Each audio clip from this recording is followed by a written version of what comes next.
social. Pedimos a Ti, Papai querido, que a Tua palavra agora vai ser ministrada pelo Teu Filho Rodrigo, diácono nesta obra, Senhor. Pedimos que agora, através dele, fale o Senhor, fale o Teu Espírito Santo, e nós sejamos, ó Pai, alimentados pela verdade, alimentados pelo pão que desceu do céu aqui essa noite, Pai. Em o nome de Jesus, que esta palavra nos traga, Senhor, tudo o que precisamos, as energias, meu Pai, as vitaminas, meu Pai, espirituais, que nós necessitamos, ó Pai, para prosseguirmos nesta jornada, com a cabeça erguida, sabendo que o Senhor é o nosso Deus, Tu és a nossa bandeira, é o Yahvé Nissi, oh glorioso Deus. Fala assim então, Papai, através do Teu servo, em o nome de Jesus, porque nós ouvimos. Diga amém. Graças a Deus.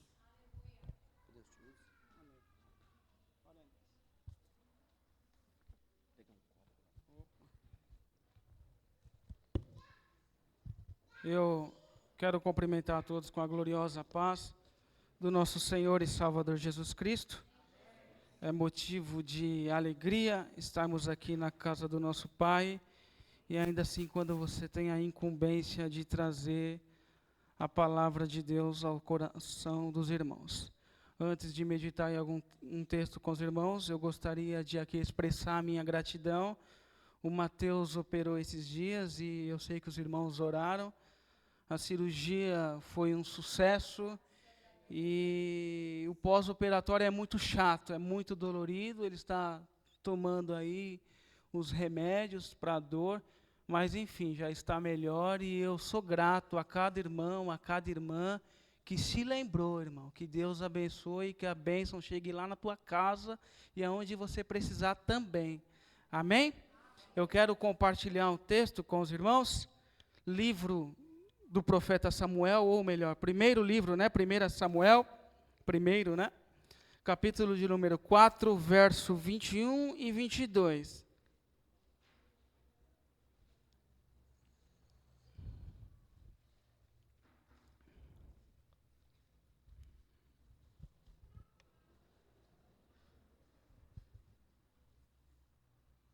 O dedilhado consegue, o irmão Johnny, para mim, que acho que tem mais facilidade. Se a irmã tiver com dificuldade, se puder ajudar ela, por favor.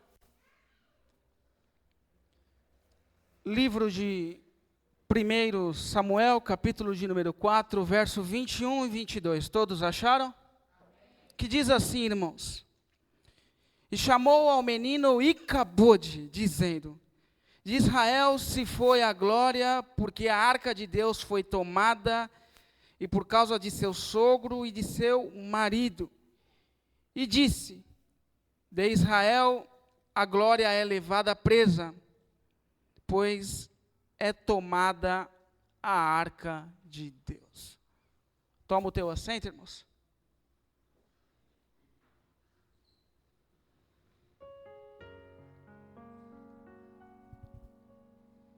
Na noite de hoje, eu gostaria de abordar e reportar um assunto bastante delicado para com os irmãos, mas é um assunto de grande relevância para nós, igreja. Muitas vezes na caminhada de fé, meu irmão, nós nos esquecemos de nos avaliar. É muito mais cômodo olhar para a direita e para a esquerda e até pensar: fulano não ora, fulano não jejua, fulano está sem visão, fulano está sem direção. Mas o que a gente às vezes não percebe, que os problemas dele são exatamente os nossos problemas. É muito mais cômodo você olhar para o teu irmão e falar que ele tem esses problemas, do que você olhar para si próprio e enxergar que você precisa mudar, que você precisa se corrigir. Nós, na caminhada de fé, precisamos parar, refletir e meditar. Será que de fato a minha conduta dentro da igreja está agradando a Deus? Será que a minha vida está agradando a Deus? Muitas vezes nós não fazemos isso. O problema que está conosco, nós enxergamos no nosso próximo. Esquecemos ou não olhamos para nós mesmos. E na caminhada da fé, na caminhada da vida terrena, eu e você precisamos muitas vezes parar e avaliar como um todo. Como é que eu estou? É importante ressaltar, meu irmão, que frequência de culto, dirigir ministério, pregar a palavra de altar, não é indicativo de que Deus está se agradando, meu irmão. Se você acha que Deus se agrada simplesmente por fazer presente num culto, você está equivocado. As coisas não é bem por aí. E nós precisamos refletir e pensar e analisar como um todo. Será que a minha vida está de fato agradando a Deus? Nós precisamos parar, pensar e analisar. Irmãos,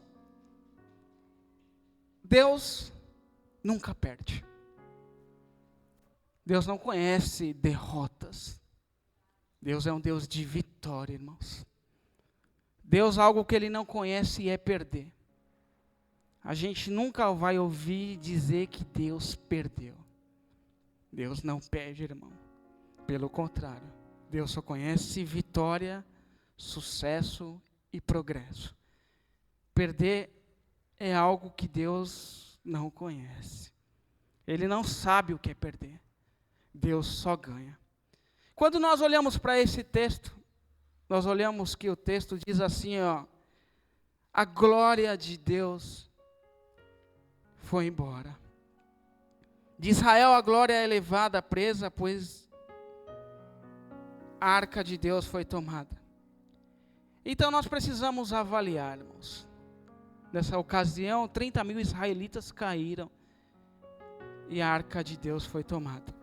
E nós precisamos avaliar então a história como um todo. E analisando a história como um todo, nós vamos lá para o começo do livro. 1 Samuel começa retratando a história de duas moças. A Bíblia fala sobre Penina e Ana. As duas viviam em confrontos, em dificuldades, em dissabores. Não vivia em harmonia, não vivia em sintonia.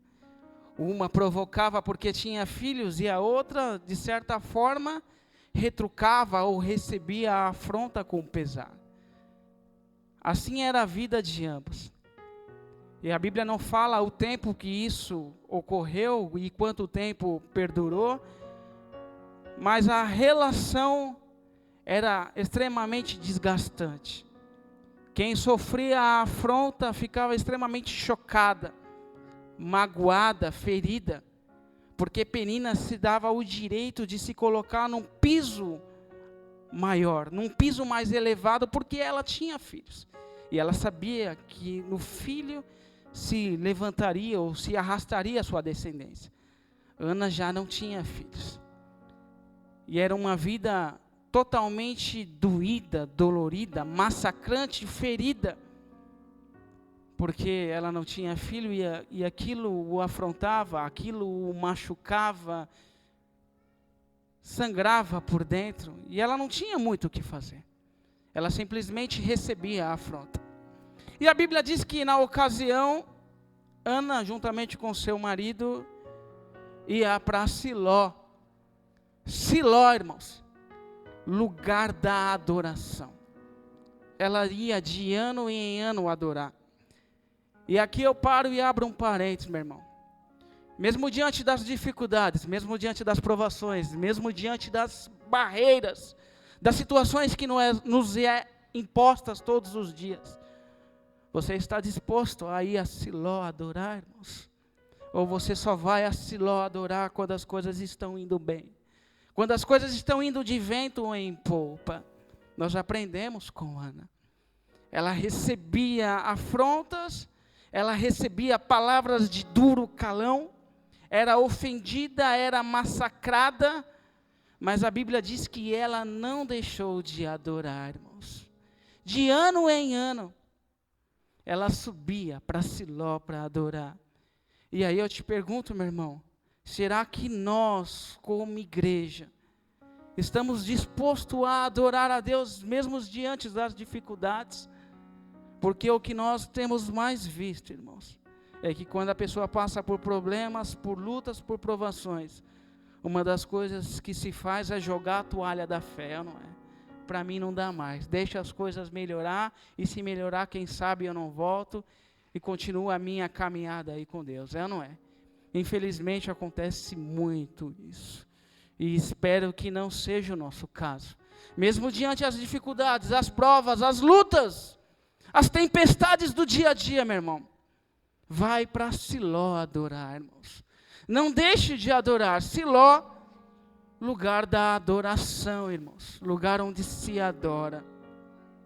Na ocasião, quem tomava conta do ambiente, quem fazia os rituais, as liturgias de culto, era o sacerdote, ele. E um dia a Ana indo para Siló adorar, ali ela se lembrou da sua vida massacrada que era no seu lar. Ali ela lembrou das afrontas, lembrou das palavras que feriam e que machucavam. E ali ela começa a fazer uma oração a Deus. Ela diz: Senhor, me ajuda, porque na minha casa é prova, na minha casa é luta, ao ponto de faltar-lhe palavras. Será que a nossa oração tem sido como de Ana, meu irmão? Ou será que nós oramos 5 minutos só e está bom demais? Faltou-lhe palavras, irmãos. De tanto que aquela moça orou, ao ponto de simplesmente pegar os seus lábios e só mexer. Mas o interessante, meu irmão, é que Deus sonda coração e rins, meu irmão. A voz, as palavras já não tinham mais, já lhe faltavam palavras. Mas Deus, que é soberano e Senhor de todas as coisas, ouvia a sua oração simplesmente pelo mover dos lábios. Deus é perito em ler lábios, irmãos. Ainda que não haja som na sua boca, ainda que lhe falte palavras, Deus tem ouvido as suas petições, Deus tem ouvido o seu grito de socorro, Deus está ciente do seu gemido. E ali ela começa a orar a Deus, falar com Deus, faltou-lhe palavras, e ali ela simplesmente começa a dizer com os lábios. E dentro desse cenário, meu irmão, aparece Eli, sumo sacerdote, o camarada que estava à frente do trabalho de Deus. Ele olha para ela e diz assim: mulher, a esta hora, tu já está embriagada.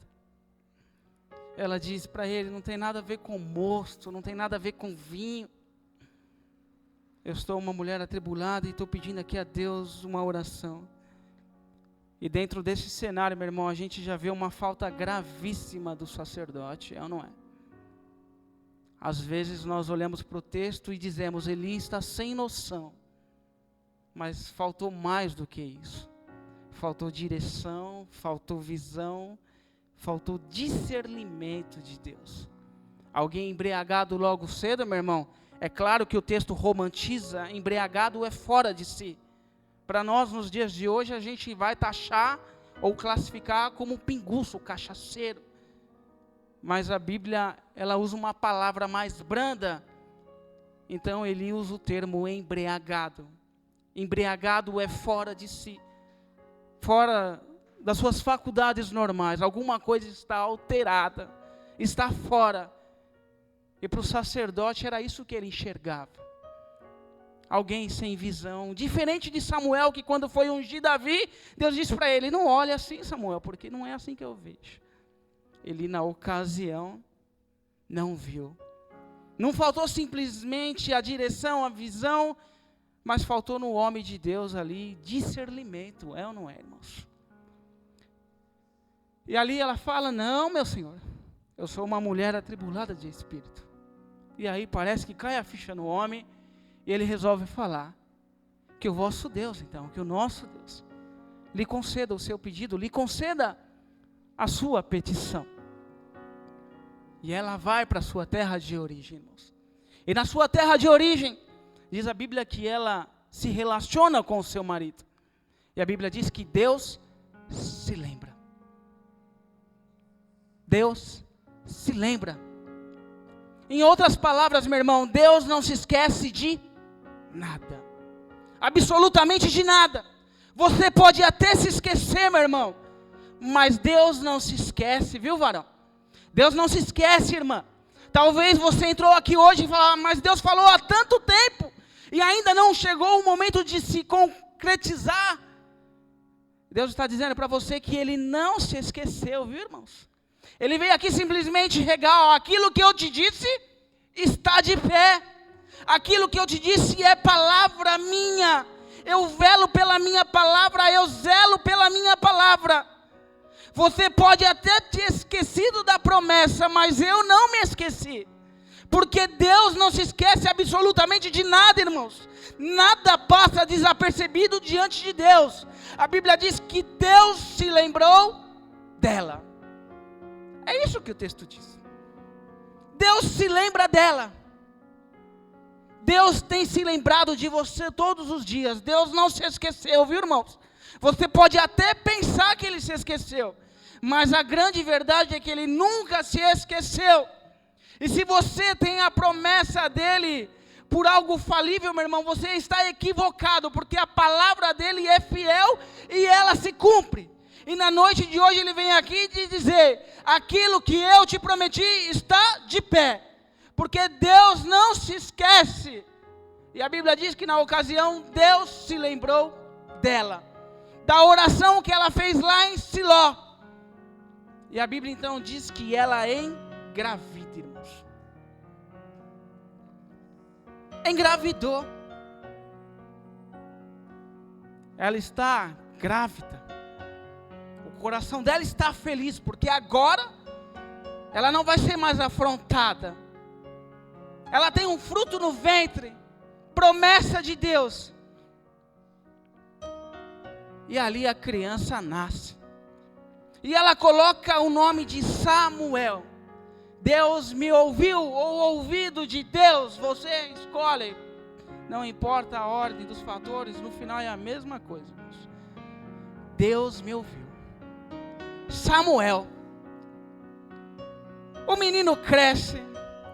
E ela precisa cumprir o voto que ela fez. E qual é o voto? Se eu gerar, se eu engravidar, quando a criança nascer, eu entrego lá. E muitas vezes nós, igreja, pecamos na questão de votar e não cumprirmos. Quando as coisas estão indo de mal a pior, muitas vezes levantamos a mão e dizemos, Senhor, se isso acontecer, eu faço isso. Se o Senhor me dá, eu te entrego. Se o Senhor fizer acontecer, eu mudo a minha história. E o engraçado é que Deus é tão misericordioso, bondoso, benigno e benevolente, que as coisas mudam. Te tira de um quadro terrível e te coloca numa posição mais elevada, de bonança.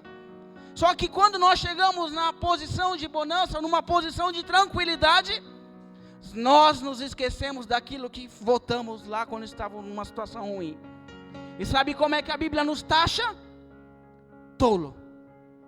Aquele que vota e não cumpre é tolo. Ah, irmão, você está me ofendendo. Irmãos, quem diz é a Bíblia. Não concorda com ela, arranca a folha, irmãos. É a Bíblia que diz. Não sou eu que estou falando.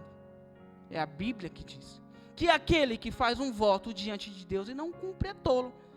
É melhor que não faça, irmãos. Se você fizer, cumpra. Porque se você não cumprir, ou eu não cumprir, eu sou tolo. E muitas vezes nós erramos e pecamos nessa questão. Quando as coisas estão indo de mal a pior, Senhor, muda o meu quadro, muda a minha história, muda a minha vida. Eu vou dizimar, eu vou ofertar, eu vou fazer evangelismo, eu vou fazer isso, eu vou fazer aquilo. Deus de benevolência e misericórdia muda. E quando a gente chega num patamar elevado, numa posição de bonança, parece que nós sofremos de amnésia. Nos esquecemos. Mas Deus não se esquece. Ele está lembrando. Ele sabe de todas as coisas. Disse, você votou. Eu vou esperar você cumprir o teu voto. Não vai cumprir? Tolo. A Bíblia diz que na ocasião, meu irmão, ela diz, eu vou cumprir o meu voto. Eu prometi para Deus, eu fiz um voto diante de Deus, eu vou cumprir. Só que tem um detalhe. Eu vou esperar o menino pelo menos desmamar. Naquele tempo, meu irmão, uma criança desmamar. Eu fico pensando aqui, irmãos, eu não estudei a cronologia, mas uma criança para os dias de hoje, para desmamar, 1 ano, né? 1 ano e pouquinho. né? A mãe que fica em casa, quem trabalha 6 meses, depois volta a trabalhar. Mas naquele período, meu irmão, mais ou menos uns 2 anos, tá? Não estou afirmando, eu estou dando mais ou menos, tá? É um parecer simplesmente para que você entenda. Ou seja, 9 meses da gestação até o nascimento da criança, mais 2 anos para desmamar, quase 3 aninhos, é ou não é? Ana precisa cumprir o voto, irmãos. 3 anos se passaram, desde o momento que ela foi para Siló adorar. E ela vai, irmãos. O menino é desmamado e ela simplesmente vai cumprir o teu voto. Entrega o menino lá aos cuidados de Eli, aos cuidados da obra de Deus. Se naquela ocasião, quando Eli viu ela embriagada, já estava fora, então são mais ou menos 3 anos, mais ou menos, meio que desviado, né? Congregando, só que desviado. Essa era a situação de Eli, mais ou menos, irmãos. Ela entrega o menino aos cuidados do templo. Mais ou menos uns 3 anos. O menino cresce. E Deus simplesmente resolve chamar ele. Samuel. Ele se levanta, vai lá para o sumo sacerdote e diz: tu me chamou? Ele diz: não. Vai deitar. Ocorreu de novo. E de novo.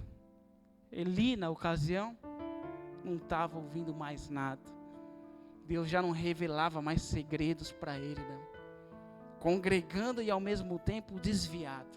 Era ele o responsável pela obra, mas sem visão, sem direção, sem discernimento. Deus não revelava mais segredos para ele.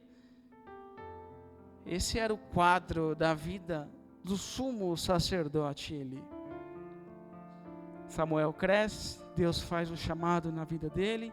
Depois de algumas tentativas, Eli entendeu que quem chamava ele era Deus. Parece que caiu a ficha, o cartão, não é, irmãos? E quando nós vamos olhando para o texto, porque texto sem contexto é pretexto para falar besteira, né? E quando nós vamos olhando para o texto, meu irmão, a Bíblia diz que Deus levanta um camarada lá, um profeta, um mensageiro. E a mensagem para Eli é uma mensagem dura. Eli, você precisa corrigir os teus filhos, viu, Eli? Os teus filhos, eles estão pisando muito feio na bola, Eli. Eli simplesmente parece que não dá ouvido ao recado. E não corrige os meninos. Eli simplesmente passa a mão na cabeça dos meninos. Ofni e Finéias. A Bíblia taxa ele e classifica eles como os filhos de Belial. Demônios. Sabe qual era o pecado dos filhos de Eli? Eram ladrões. Quando se ofertava alguma coisa para Deus, eles colocavam o garfo e puxavam para si.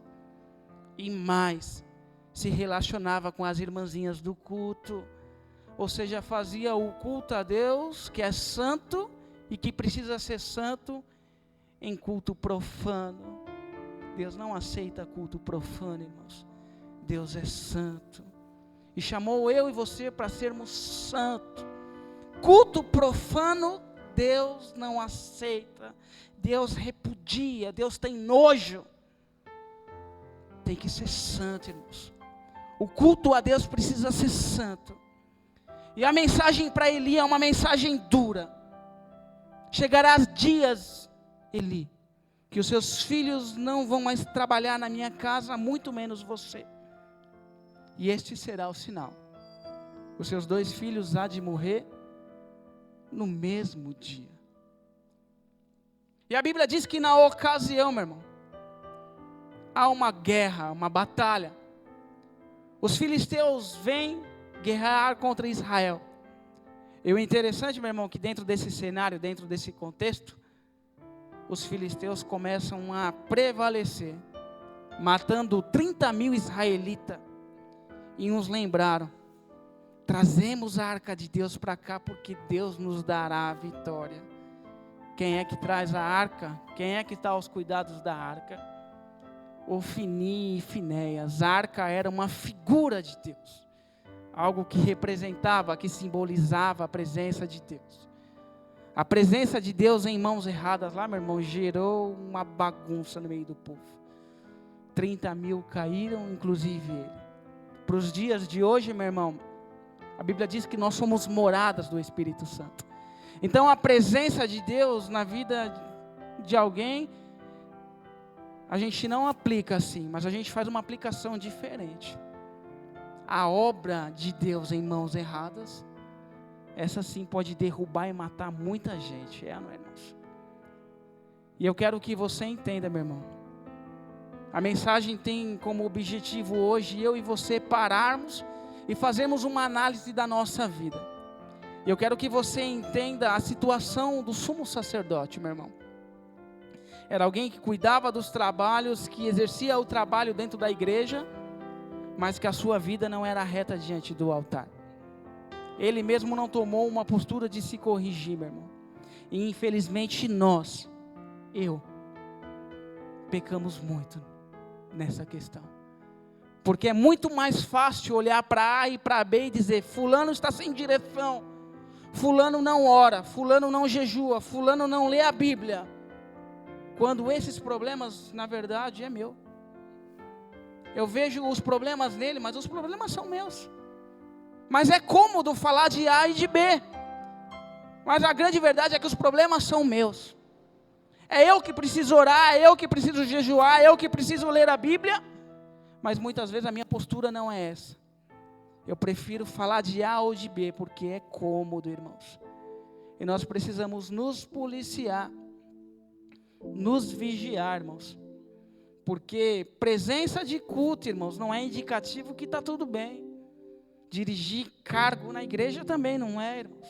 Ser dizimista também não é indicativo. Nós precisamos entender, irmãos.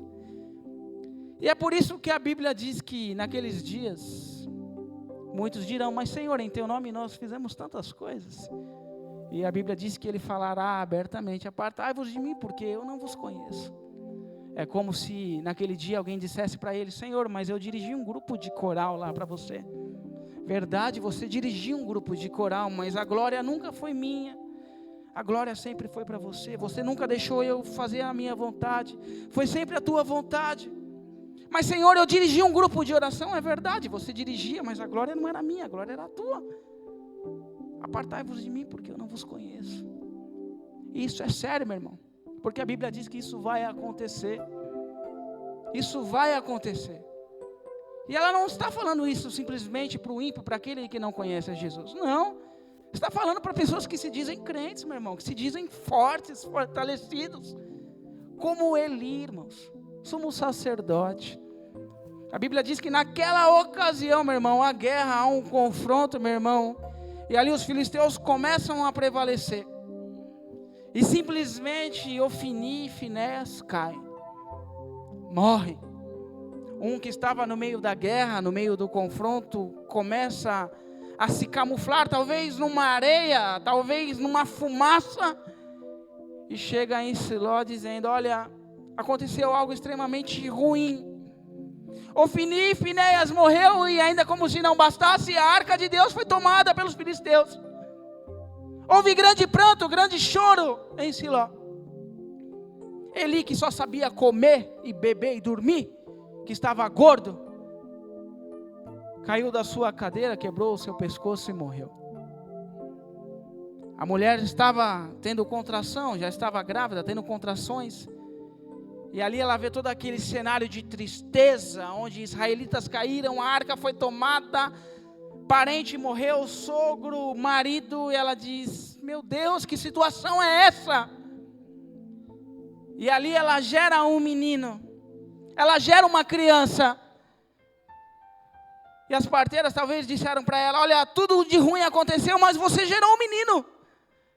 Se alegre, se regozije. E ela diz, não, põe o nome dele de Icabode. Foi embora a glória, a presença de Deus.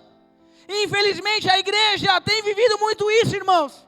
A igreja vazia, a igreja sem a presença, sem direção. É uma igreja simplesmente onde nos reunimos como algo social, irmãos. E Deus não quer isso de nós. Quero uma igreja avivada, uma igreja onde Ele é adorado e exaltado de verdade, irmãos. Não deixe a glória de Deus ir embora. Precisamos nos autoavaliar, precisamos parar e pensar. Presença de culto não é bom, não é só isso. Cantar no louvor não é só isso, pregar de altar não é só isso. Deus requer mais. A glória é para Ele, a exaltação é para Ele, a dedicação precisa ser para Ele. Porque senão nós vamos cair dentro desse contexto, onde Deus está longe, onde nós estamos vivendo a igreja de Laodiceia. Não somos quente nem frio, mas somos mornos. E a Bíblia diz que Ele está à porta batendo. Eis que estou à porta. E quem abrir eu entrarei, serei contigo e tu comigo. Mas infelizmente, meu irmão, é muito mais cômodo olhar para A e para B do que olhar para o nosso umbigo, não é? E nós precisamos parar, meu irmão, e nos avaliar. Precisamos parar e pensar, será que eu estou agradando a Deus? Será que a minha vida está agradando a Deus? Será que a minha vida está como Deus quer? O sumo sacerdote ali se equivocou, irmãos. Se pararmos para pensar aqui, fazer uma cronologia rapidinho, quando Ana vai para Siló, ele já estava sem discernimento de Deus. Ela volta para sua terra, ela engravida, Deus se lembra dela, 9 meses. Ela espera o menino desmamar, 2 anos, mais ou menos, já são quase 3. Ela vai para lá, o menino cresce. A Bíblia diz que Eli já estava com as vistas escurecidas, meu irmão. Ou seja, muita água rolou debaixo da ponte. Muito tempo passou. E ele simplesmente não se atentou, irmãos. O buraco que ele estava descendo, né? Um abismo chama um outro abismo, né? E nós precisamos tomar cuidado, meu irmão. Nós precisamos nos avaliar, parar e pensar. Será que a minha vida realmente está agradando a Deus? Não avalie a vida do teu irmão. Avalie a tua vida. Cada um prestará de conta de si próprio para Deus. Você não prestará conta de Deus da minha vida, nem eu da sua. É você que vai prestar de você e eu que vou prestar de mim. Você é um ser pensante, meu irmão. Nós precisamos tomar cuidado, meu irmão. Ah, Rodrigo, é uma palavra dura. É verdade, irmãos, é uma palavra dura. Mas a palavra não é minha. Ah, meu irmão, você é santarrão. Eu não sou santarrão, eu sou cheio de falhas, cheio de erros e acerto como você, irmãos. A mensagem é para todos, não é para A e nem para B, mas é para todos. Todos nós, meu irmão, precisamos parar e nos avaliar, meu irmão. Se está tudo bem, meu irmão, continue assim, caminhando para Canaã celestial. Mas se porventura você detectou que algo está errado, mude, para que você também continue caminhando para Canaã celestial. Porque ela está preparada para nós, igreja, irmão. Ela já está pronta. E os dias estão se findando, e a cada dia que passa está mais próximo, irmãos. E é por isso que eu e você precisamos ter uma conduta irrepreensível em amor diante dele. Entendeu? Palavra dura, não é, irmãos? Mas é a palavra de Deus, meu irmão. Aqueles que recebem essa palavra se portem de pé, irmãos.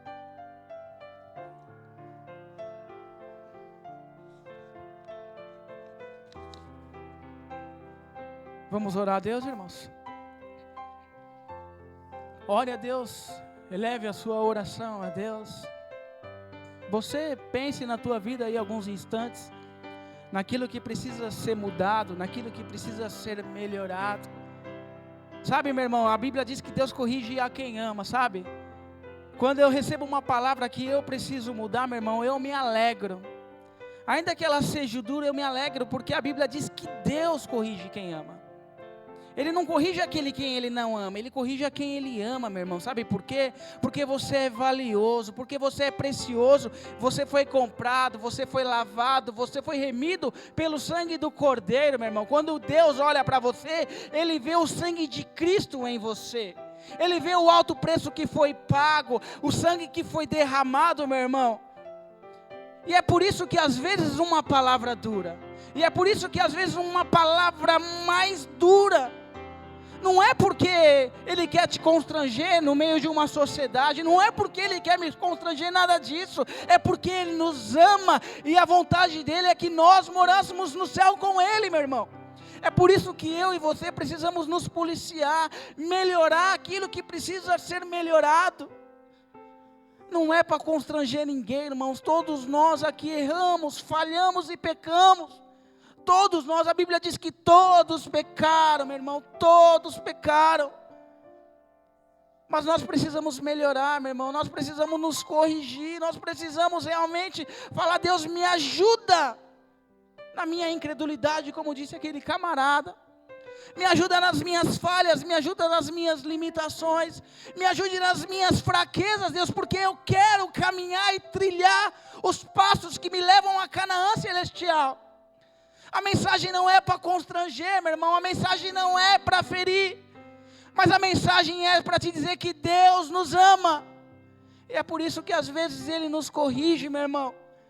E se você precisar ser corrigido em algum ponto, meu irmão, que você identificou, meu irmão, melhore, corrija-se, porque ainda há tempo, há esperança, o coração está batendo, o intelecto está funcionando direitinho, meu irmão, você é um ser pensante, como eu, dá para melhorar, meu irmão. Deus requer uma igreja separada, santa, melhor, irmãos. Senhor nosso Deus, eterno e soberano Pai, estamos aqui, ó Deus, diante da Tua santa e gloriosa presença, Pai. Ouvimos a Tua palavra e vimos, ó meu Pai, na Tua palavra que foi uma palavra dura, sim. Mas a Tua palavra, meu Pai, ela não veio com efeito, ó Deus, de constranger ninguém, pelo contrário. A Tua palavra veio com a intenção, ó Deus, de dizer para nós que o Senhor nos ama, porque o Senhor corrige a quem ama. Todos nós, ó meu Pai, somos falhos, todos nós erramos, todos nós pecamos, ó meu Pai, mas nós queremos melhorar, nós queremos nos policiar, e sabemos, ó meu Pai, que é possível, porque o Senhor está conosco. Nós queremos, ó meu Pai, melhorar a cada dia, ser pessoas melhores com nossos familiares, ser pessoas melhores com os nossos parentes, meu Pai, com os nossos amigos, com os nossos irmãos da fé, meu Pai, no nosso trabalho, meu Pai, na nossa vida secular, meu Pai, nós queremos ser melhores.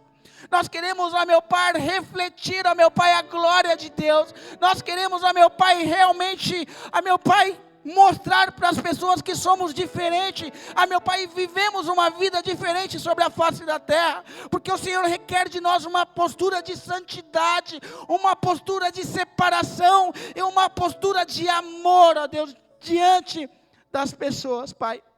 Nos ajude, meu Pai, nos ajude, meu Pai, nos ajude, meu Pai, a realmente, ó meu Pai, a cumprir aquilo que a Tua palavra requer de nós. É difícil, é complicado, mas é possível, ó Pai, porque o Senhor está conosco, e maior é aquele que está conosco do que aquele que está lá fora, Pai. Nos ajude, meu Pai, a melhorar, e que essa palavra venha produzir frutos em cada coração aqui, Pai, porque eu, Rodrigo, preciso melhorar e muito, eu preciso, Pai. Eu preciso. Me ajuda, Pai. Ajuda a Tua igreja, ajuda cada um dos meus irmãos a cumprir o seu papel como cristão diante de uma sociedade, diante da família, diante da igreja, diante da liderança, diante, ó meu Pai, das instituições, ó meu Pai, que estão estabelecidas.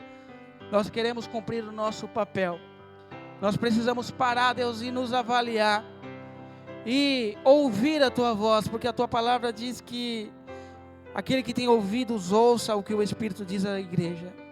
E nós precisamos ouvir a Tua voz, Pai. E quando a mensagem for para corrigir, Pai, que haja no nosso coração regozijo e alegria, porque o foco da correção, meu Pai, é o amor. O foco, meu Pai, da correção e da repreensão, meu Pai, nada mais é do que amor. O Senhor ama. E é por isso que o Senhor corrige a cada um de nós, desde o maior até o menor. desde aquele que está acima até o porteiro, até o visitante, o membro do banco. O Senhor não faz acepção de pessoas, Pai. Pai, nos ajude, Pai, a realmente, ó Deus, a fazer a Tua vontade, que esta palavra gere em nós fruto. Amém? Quem recebe a palavra, glorifica a Deus com as palmas, irmãos. Glória a Deus, irmãos.